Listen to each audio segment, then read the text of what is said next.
Welcome to Lunawat Astro Point.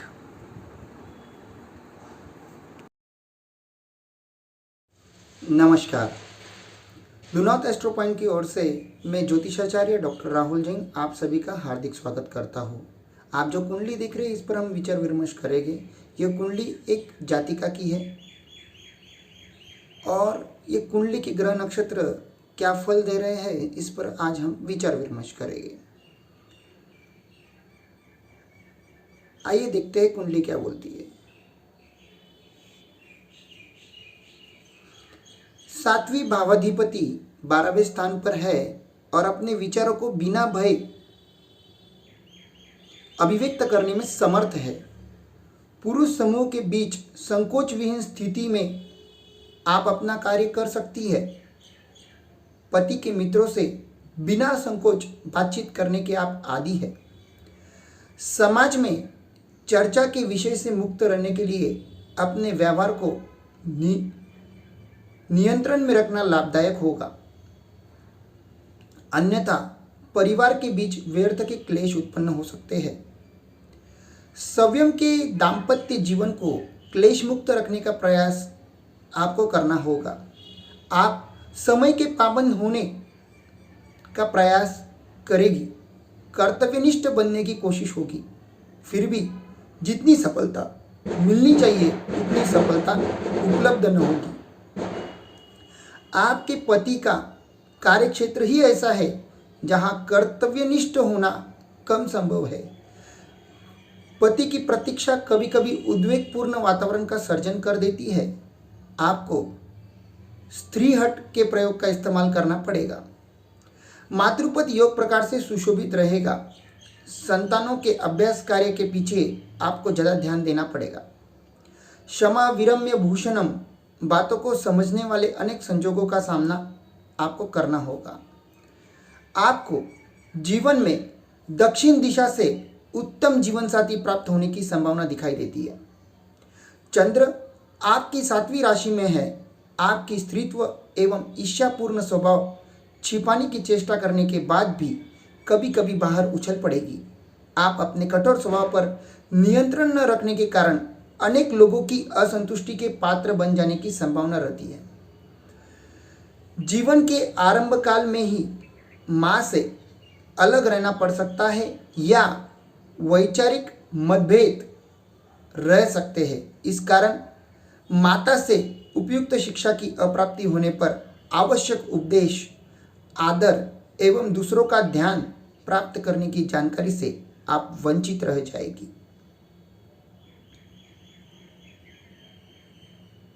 सूर्य गुरु के स्वाधीन है। इस कारण आपके पति आत्मीय भाव के और परिपूर्ण मानसिक परिपक्वता वाले श्रेष्ठ पुरुष होंगे। आवश्यकता के अनुसार मार्गदर्शन प्राप्त होता रहेगा और इस कारण आपको भाग्यशाली माना जा सकता है। ध्यान रहिए, हम आपके लिए कुंडली विश्लेषण करते हैं तो हमारे चैनल को लाइक सब्सक्राइब जरूर कीजिएगा। भावाधिपति गुरु की दृष्टि से प्रभावित है। इस कारण अनेक दोषयुक्त फल से मुक्त हो पाएंगे। अनेक लाभदायी कार्य होंगे। आपके नेचर के बारे में विस्तृत विश्लेषण करने के बाद ऐसा दिखता है कि you enjoy reading and have a strong fascination for languages. You are an orthodox person, believing in and abiding with customs and traditions. You are like a hard-working bull, and your determination drives you to a point where you can always make ends meet. And because you are adamant, you make it a point to complete what you have started. You have a pleasing personality and a friendly nature. At the same time, you are generous and very frank. You have good foresight, but the only flaw that you have is delay in implementation of plans. You happen to be amongst the lucky few who do not belong to the Stardust clan. Hence, you do not pour social sewage into another year. You always stay away from the gossip circle. आपको इस बात का ध्यान रखना है कि आपको gossip circle से दूर रहना है। आपकी सूर्य की स्थिति द्वादश में, कुंभ लग्न में सूर्य सप्तमेश होने से अशुभ फलदाता है। सूर्य लग्ने शनि का शत्रु है, फलता द्वितीय मार्केश का काम करेगा। सूर्य यहाँ द्वादश स्थान में मकर शत्रु राशि में होगा। सूर्य के कारण यहाँ विलंब विवाह योग बनेगा। प्रथमता, ऐसे जातिका का विवाह देरी से होगा। सूर्य अपने स्थान से छठे है और छठे होने के कारण विवाह होने पर भी गृहस्थ सुख में विवाद या कलह रहेगा। जातक को पिता का सुख नहीं मिलेगा। मतलब एक तो पिता के सुख से वंचित रहोगे या फिर पिता से भी वैचारिक मतभेद रह सकते हैं। द्वादस्थ सूर्य की दृष्टि कर्क राशि पर होगी। ऐसा जातक अच्छी कमाई न कर सकेगा। फलता सदैव ऋणग्रस्त रहने के चांसेस बढ़ेंगे। इसलिए आपको जिंदगी में कभी ऋण कर्जा नहीं लेना है। ऐसे जातिका का जो पार्टनर होता है वो सदैव बीमार रहेगा। उसकी बाह्य आंख कमजोर रह सकती है। सूर्य गुरु युति, सूर्य गुरु नेपच्यून के साथ बैठा हुआ है। सूर्य के साथ नीच का बृहस्पति धनहीन योग, लाभ भंग योग बनाएगा। जाति का आर्थिक विषमताएं के साथ संघर्ष में रहेगी। कुंभ लग्न में सप्तम में चंद्रमा क्या गुल खिलाता है, इस बारे में बात करते हैं। कुंभ लग्न में चंद्रमा षष्ठेश होने से परम पापी एवं अशुभ फल प्रदाता है। चंद्रमा यहाँ 7वें स्थान में सिंह मतलब मित्र राशि में है, लेकिन चंद्रमा सिंह राशि में अच्छा फल नहीं देता। यह कर्क राशि से दूसरे स्थान पर है। जातिका को माता का सुख मिलेगा, जीवन साथी सुंदर मिलेगा, वैवाहिक सुख उत्तम होगा, परदेश जाकर अच्छा धन कमाएगी, भागीदारी के धंधे में लाभ होगा। लेकिन सप्तम चंद्रमा की दृष्टि लग्न स्थान मतलब कुंभ राशि पर होगी। जातिका की उन्नति विवाह के बाद होगी। ऐसे व्यक्ति प्रेम विवाह कर सकते हैं। ऐसी जातिका धनवान और कीर्तिमान होती है। चंद्रमा केंद्रस्थ होने से उसकी दशा अंतर्दशा आपको शुभ फल देगी।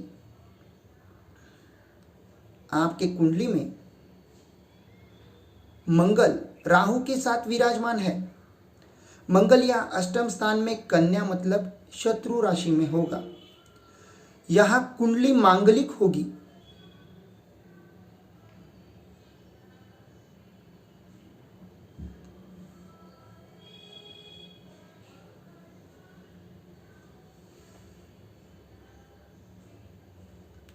मांगलिक होने की वजह से वैवाहिक जीवन दुखी हो सकता है, भाई का सुख प्राप्त नहीं होगा या व्यापार में नुकसान हो सकता है, कुटुंब सुख कमजोर हो सकता है। अष्टमस्त मंगल की दृष्टि लाभ स्थान मतलब धनु राशि, धन भाव, मीन राशि एवं पराक्रम भाव मेष राशि पर होगी।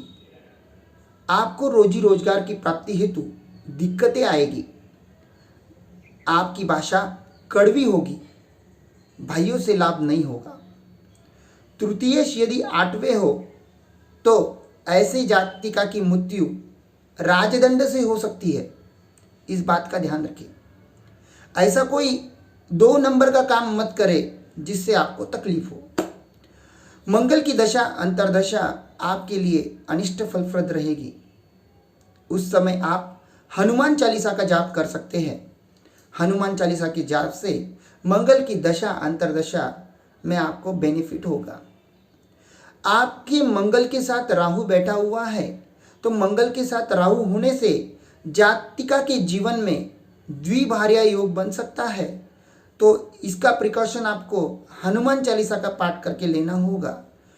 जीवन में डेली हनुमान चालीसा आपके जीवन का अंग बन जाना चाहिए।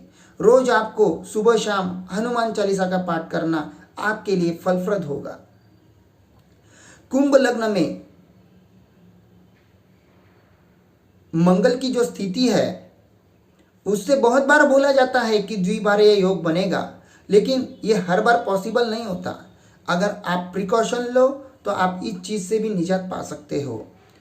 एकादश स्थान में धनु राशि में आपका बुध बैठा है, जो कि आपको धंधे व्यापार में लाभ देगा। लंबी उम्र वाली व्यक्ति आप होगी। प्रदेश में अधिक कीर्ति मिलेगी। आपको पार्टनर से, संतान से पद का पूरा सुख आपको मिलेगा, प्रतिष्ठा मिलेगी।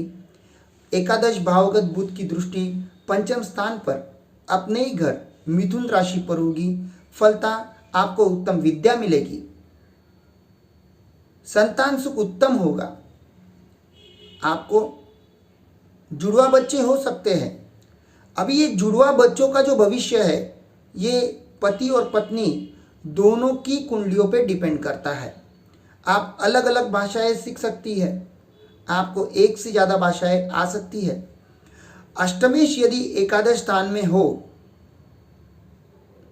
तो ऐसे जातक को सदैव धन की कमी सताती रहेगी। बुध की दशा अंतर्दशा में शुभ फलों की प्राप्ति होगी। बुध के साथ यहाँ पे शुक्र विराजमान है, तो शुक्र के साथ शुक्र जातक को कला के क्षेत्र में सफलता दिला सकता है, व्यापारी बना सकता है। गुरु आपकी कुंडली में द्वितीयेश और लाभेश है। दो अशुभ भावों का स्वामी होने से बृहस्पति यहां मुख्य मार्केश है। बृहस्पति यहां द्वादश भाव में नीच का हो जाता है, तो मकर राशि में बृहस्पति 5 अंशों के बाद परम नीच का हो जाता है। बृहस्पति के कारण यहां धनहीन योग बनता है, लाभ भंग योग बनता है। जातक को यश नहीं मिलेगा, धन का नुकसान होगा, कुटुंब के लोग दूर होते चले जाएंगे। विद्या योग उत्तम है, हायर एजुकेशनल डिग्री आपको प्राप्त हो सकती है। उत्तम मकान सुख आपको मिलेगा, परंतु पार्टनर और संतान सुख में ये नीच का गुरु आपको कहीं ना कहीं कुछ ना कुछ कमी ला देगा। तो द्वादश भावगत बृहस्पति की दृष्टि वृषभ राशि, कर्क राशि और कन्या राशि पर होगी, जो कि जातक को माता की संपत्ति नहीं मिलेगी। यहाँ पे संपत्ति से अर्थ कभी कभार माता का प्रेम भी होता है। गुप्त शत्रु रोग जातक को परेशान करते रहेंगे।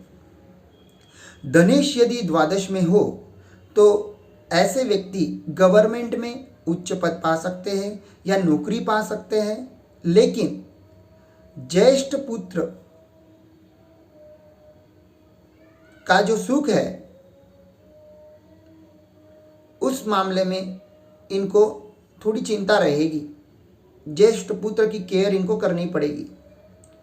गुरु की दशा अंतर्दशा अनिष्ट फलप्रद रहेगी। गुरु के साथ सूर्य बैठा है, बृहस्पति के साथ सूर्य विलंब विवाह करवाता है। देखिए, नॉर्मल आदमी का विवाह अगर 25 साल में होता हो तो विलंब विवाह, अगर ऐसे ग्रह बैठे हो तो 2 साल लेट करवा देते, और उसके साथ और पापी ग्रह बैठे हो तो 4 साल लेट करवा देते। तो उस हिसाब से ये कैलकुलेशन होता है। शुक्र इनके कुंडली में चतुर्थेश एवं भाग्येश है। शुक्र शनि का मित्र होने से कुंभ लग्न वालों के लिए यह शुक्र परम राजयोग कारक है। शुक्र यहाँ एक स्थान में धनु मतलब सम राशि में है और चौथे भाव का अधिपति होकर चौथे भाव से 8वें स्थान पर होने के कारण माता का सुख इनको ठीक से नहीं मिलता।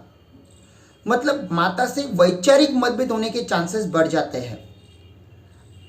लेकिन इनको अगर माता से वैचारिक मतभेद ना करे तो बहुत प्रॉफिट होने वाला है। माता के बोले हुए राह पे चलेगी तो जीवन में उन्नति प्राप्त होगी। हो सकता है कि जीवन में विद्या अधूरी छूट जाए, लेकिन धनवान होगे, मित्र बहुत होगे, आवक के जरिए शक्तिशाली होगे। क्योंकि एकादश का शुक्र इसकी दृष्टि पंचम मतलब मिथुन राशि पे है। ऐसे व्यक्ति को कन्या संतति होने की चांसेस बढ़ जाती है। मैं फिर से एक बार बोलता हूँ कि संतति का निर्णय यह पति पत्नी दोनों की कुंडलियों पर डिपेंड करता है। सुकेश यदि एकादश में हो तो ऐसे व्यक्ति बहुत पराक्रमी होते हैं, लेकिन ऊपरी तौर पे बीमार रहते हैं। तो शुक्र की दशा अंतर्दशा इनको मिश्रित फलदायी होगी।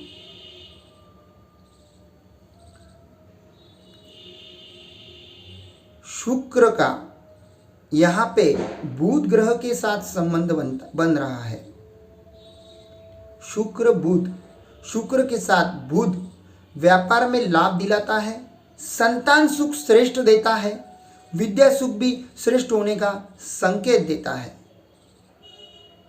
कुंभ लग्न में शनि अगर द्वितीय स्थान में बैठा हो तो इनकी वाणी विषैली होती है। इस बात का ध्यान जरूर रखिएगा। तो इनको अपने वाणी पे कंट्रोल रखना है, क्योंकि वाणी पे कंट्रोल नहीं रखने की वजह से कुटुंब के लोग दूर हो जाते हैं। कुंभ लग्न में शनि यहाँ पे लग्नेश और व्ययेश है। लग्नेश होने से अशुभ फल नहीं देंगे।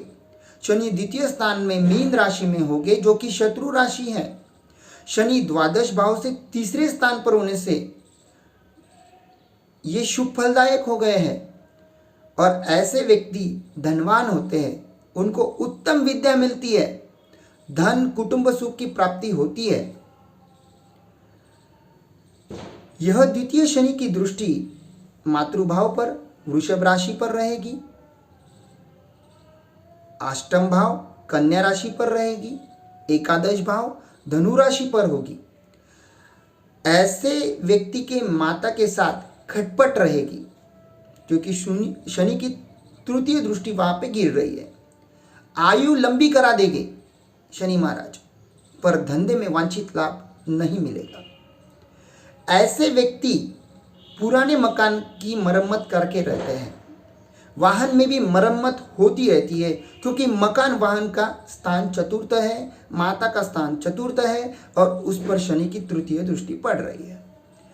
भाषा से कुटुंब में कड़वाहट होगी। मैंने पहले ही बोला कि भाषा अगर अच्छी नहीं होगी तो कुटुंब के लोग परिजन इनसे दूर जाएंगे।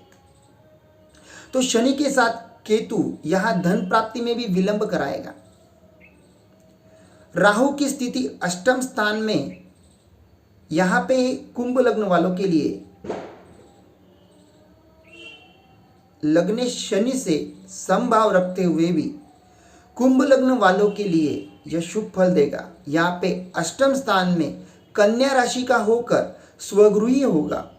ऐसा जातक विभिन्न रोगों से पीड़ित हो सकता है। रोग किस प्रकार के होंगे? पेट के नीचे के भाग के विकार हो सकते हैं। लंबी आयु पाता है, पर अनेक बार प्राणों पर संकट आएगा, तो इनको अपनी चिंता करनी चाहिए। धनभाव राहु की दृष्टि धनभाव पर होगी, जो कि मीन राशि है। जातक का धन शरीर रक्षा पर खर्च होता है।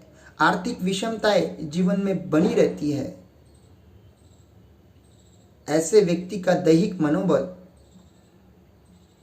बहुत स्ट्रांग होता है, स्वाभिमान से युक्त होते हैं। राहु की दशा अंतर्दशा यहाँ पे अनिष्ट फल देती है।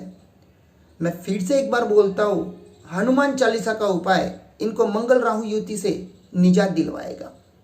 राहु मंगल युति के कारण आजीविका के साधन निम्नतर हो गए। यहाँ पे राहु के साथ मंगल होने से अंगारक योग बनेगा। जो कि जातक का स्वभाव क्रूर बनाएगा। एक बात मैं आपको कह दूं कि राहु अगर अष्टम में हो तो ऐसे व्यक्ति को डिप्रेशन बहुत तेजी से आता है। तो इनको जीवन में एक बात का याद रखना है कि डिप्रेशन में कभी ना जाएं। डिप्रेशन के वक्त भगवान का नाम स्मरण कीजिए, आपको लाभ मिलेगा। केतु इनके कुंडली में शनि के साथ द्वितीय स्थान में विराजमान है और द्वितीय स्थान में मीन राशि का होकर बहुत से लोग इसको स्वगृही बोलते हैं। तो ऐसे जातक को धन की कमी का सामना करना पड़ता है। कुटुंब में भी क्लेश उपद्रव रहता है, पर जातक अपने कठोर परिश्रम व न्याय मार्ग पर चलकर धन प्राप्ति के प्रयत्नों में सफलता प्राप्त करता है। जातक अपनी किस्मत खुद चमकाता है।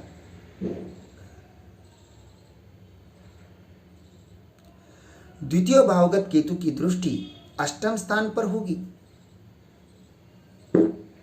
ऐसा जातक अपने शत्रु को समाप्त करने में सफल रहता है। केतु की दशा अंतर्दशा थोड़ी आर्थिक कठिनाइयों के साथ व्यक्ति को आगे बढ़ाती है। केतु के ऊपर उपाय है, भगवान पार्श्वनाथ का जाप कीजिए, वह सग्रम स्तोत्र का जाप कीजिए। आपके केतु संबंधी जो भी आर्थिक परेशानियां होगी उससे आपको निजात जरूर मिलेगा। केतु के साथ शनि यहाँ पे व्यर्थ के खर्च दे देता है, परिश्रम का लाभ मिलने नहीं देता और ऐसे व्यक्ति परम स्वार्थी होते हैं।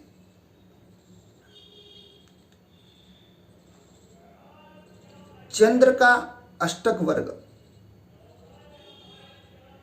देखिए कुंडली में अष्टक वर्ग एक बहुत ही बढ़िया रोल निभाता है। ऐसे कुछ लोग होते हैं जो अनुग्रहित होंगे, जो नैतिक तत्व सत्य को धैर्य से प्रकाशित करते हैं। जन्म कुंडली में चंद्र अष्टक वर्ग में 5 बिंदु नैतिकत्व को ऊंचा रखने में धैर्य प्रदान करेंगे। यह आपको अंतरात्मा प्रदान बनाएंगे और आप अपने आप शांत होंगे। सूर्य का अष्टक वर्ग यह कहलाता है क्योंकि आपने अपने लाभों को मजबूत करने के लिए निश्चय किया हुआ है। ऐसी भी परिस्थिति होगी जब यह सब नष्ट हो जाएगा। तो ये जो 4 बिंदु है सूर्य के, ये कुटिल संपत्ति को सूचित करते हैं, लेकिन आपको अन्य क्षेत्रों से संतोष से अनुग्रह प्राप्त होगा। कहने का मतलब यह है कि सूर्य नष्ट हुई चीज़ों में भी आपको बढ़ोतरी दिलवाने का काम करता है। यह आपकी कुंडली का प्लस पॉइंट है। बुध ग्रह का अष्टक वर्ग में 7 बिंदु दिख रहे हैं। यह चमत्कार है कि आपको समृद्धि, खुशी और लोगों के बीच आदर प्राप्त करने के लिए ये 7 बिंदु बहुत उचित होंगे। शुक्र,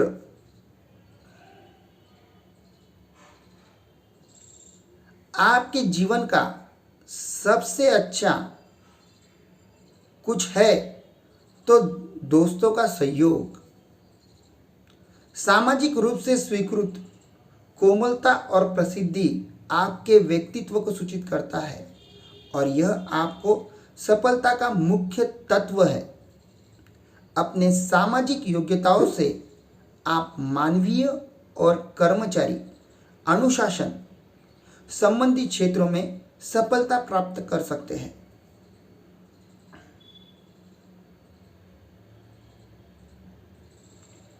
मंगल ग्रह का अष्टक वर्ग यह कहलाता है,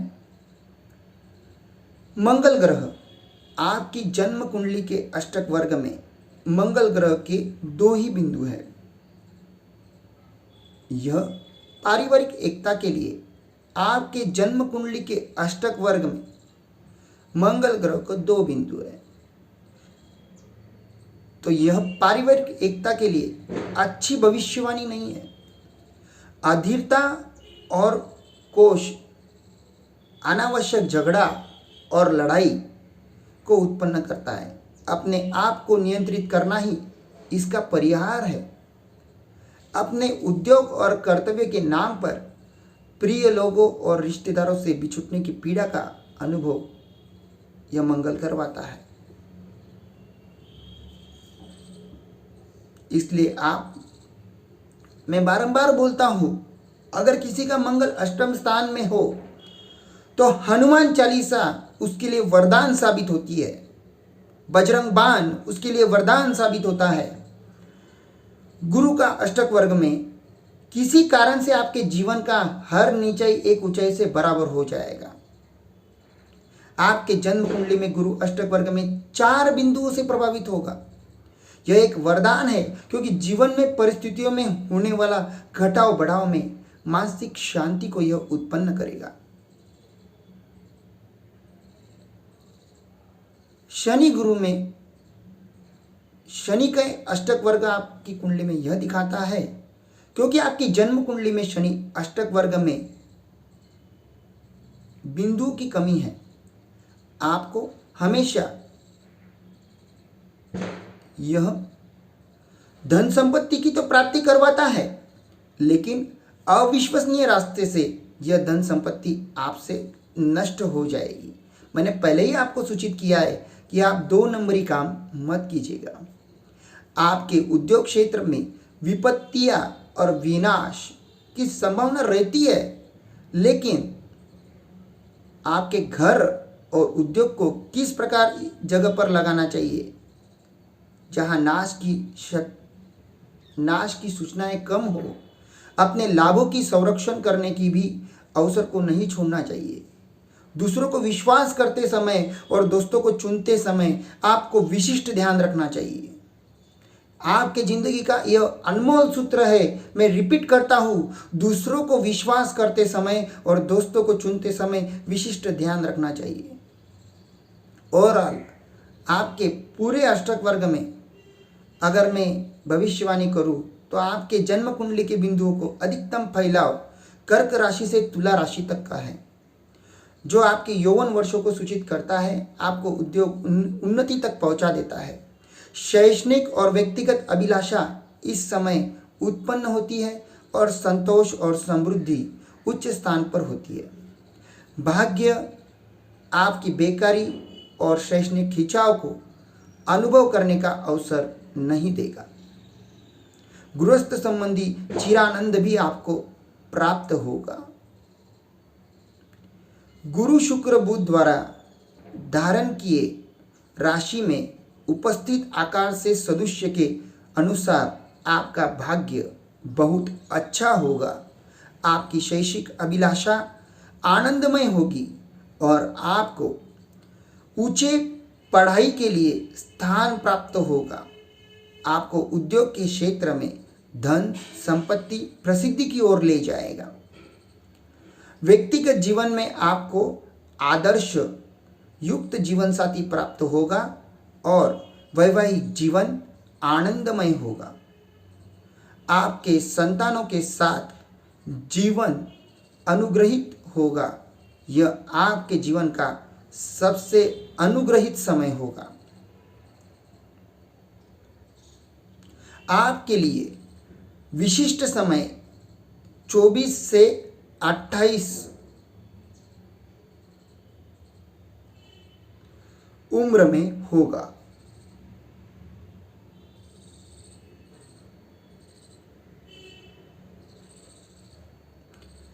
इस कुंडली का विश्लेषण करते समय हमें एक बात पर ध्यान देना है कि राहु मंगल की युति अष्टम स्थान में होने की वजह से आपको प्रेजेंटेशन में कमी आएगी। तो आपको अपना प्रेजेंटेशन अच्छा करना है, पहली बात। दूसरी बात, आपको जीवन में कभी भी डिप्रेस नहीं होना है। तीसरी बात, आपको अपने माता से वैचारिक मतभेद न रखकर माता का कहना मानोगे तो ज़्यादा ऊंचाई हासिल करोगे, क्योंकि आपका चंद्र सप्तम स्थान में आपके दैनंदिन कार्य क्षेत्र में आपको माता से उन्नति दिलवाता है। धन्यवाद। इसी तरह की कुंडलियों का विश्लेषण के लिए आप हमें संपर्क कर सकते हैं। हमारा नंबर है 777-581-7080। धन्यवाद।